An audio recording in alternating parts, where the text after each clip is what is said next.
Please welcome Aaron. Hi, I'm Aaron, and for my project I decided to do the mini world building project. I did this because I won't be in Freestyle next year, but I heard there was a world building project that I really wanted to do. So I decided to do it, but I couldn't do like a whole world building project for a 5-minute, 10-minute presentation, so I decided to narrow down on one smaller aspect. And I did it on the creature design. I wanted to do one specific creature of this world that I could narrow down on. So I decided to go for these 4 requirements: the creature, the life cycle, the habitat, and just extra info in general.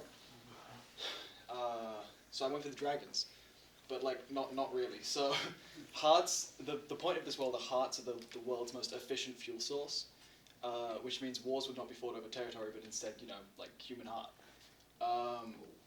So the idea behind these dragons, quote unquote, is that they'd kind of get a lizard and just pump it full of this heart stuff for like a couple years, and then one of these would come out.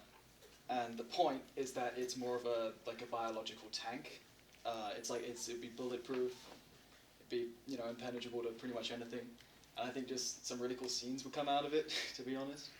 And yeah, you can see that they kind of have a lot of like strange mutations on them and stuff, because it's got kind of like a radiation effect, where the longer you're in contact with it, the more disturbed you become. So it's kind of weird looking. They're really big. Yeah. So number 2 would be habitat. They're completely unnatural. They're literally found nowhere else other than like either a warfield or these things. They're called dragon carriers. It's pretty much how they're transported to the warfield, and that's it. There are only 2 places that they would be.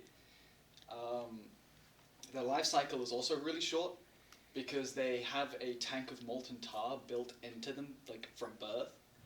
And it acts as both like a weapon and like a slow kill switch, because they don't actually have control over when they breathe it.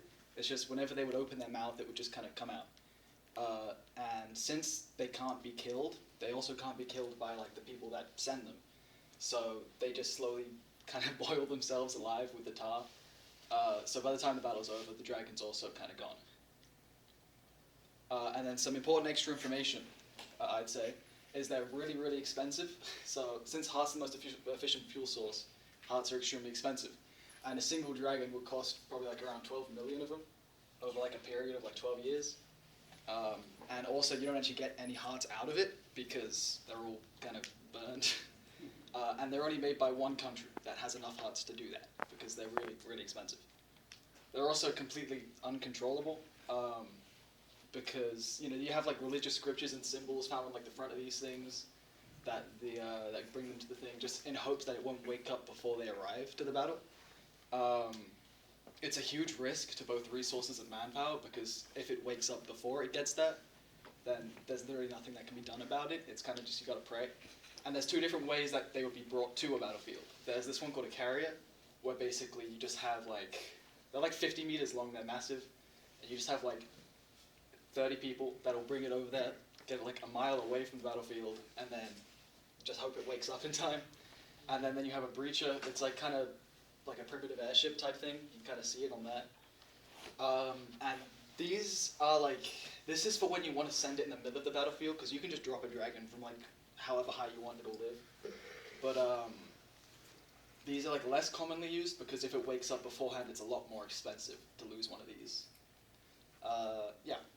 So there was a lot more that I wanted to show, but I don't really have the time to do that, to be honest with you, nor, the willpower. So I'm just going to end it here, but yeah, thank you.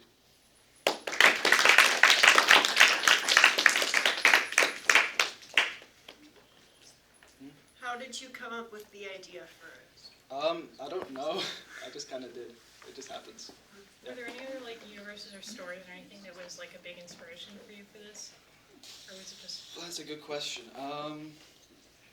Not particularly. I like writing a lot. So yeah, it just kind of happened. Yeah. Can you explain the whole heart thing again? I missed that. Yeah, it's just basically the idea for this world, which I would have done for my world building project.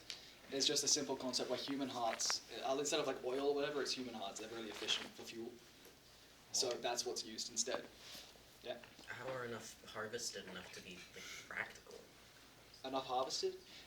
Because they're probably, I can't really get into it, but there'd be like a huge war, like really long war. And I don't know, some people have like heart farms and stuff where they just like isolate some things and just kind of farm them. It's a bit graphic, but it's like it's really good. And you usually don't need too many to power it. Dragons are like the exception, and they're just cool. They're not dragons. They're just kind of cool. There, yeah. Does it have to be human hearts specifically? Yes. Do animal hearts have different properties to them in this world? They probably just be like a lot weaker, to be honest. Anything else? Yes. I just want to say this is like such a cool idea, and I also really love your drawings. I think thank they you. like, I just like the style you draw them in is so awesome. And I think it really captures like what kind of stuff you're talking about. Yeah, I think I watched some Elden Ring videos and I just kind of liked it. Never played the game though. My other question is, do other organs have any like effects, or is it just hearts? Well, I didn't think that far ahead. Probably not. I'd have to like think. Maybe. Yeah. For the dragons, what kind, like, are there different types of dragons that are made? Like, depending on the heart, is there a certain kind of, like, attribute to each dragon? I had this idea. So dragons would be made with lizards. That's where's the thing? They'd be made with lizards. But I had this idea that maybe you could get like a war prisoner and make one out of that instead, and it'd be like a lot weirder looking and probably smarter. They're not very smart. But yeah.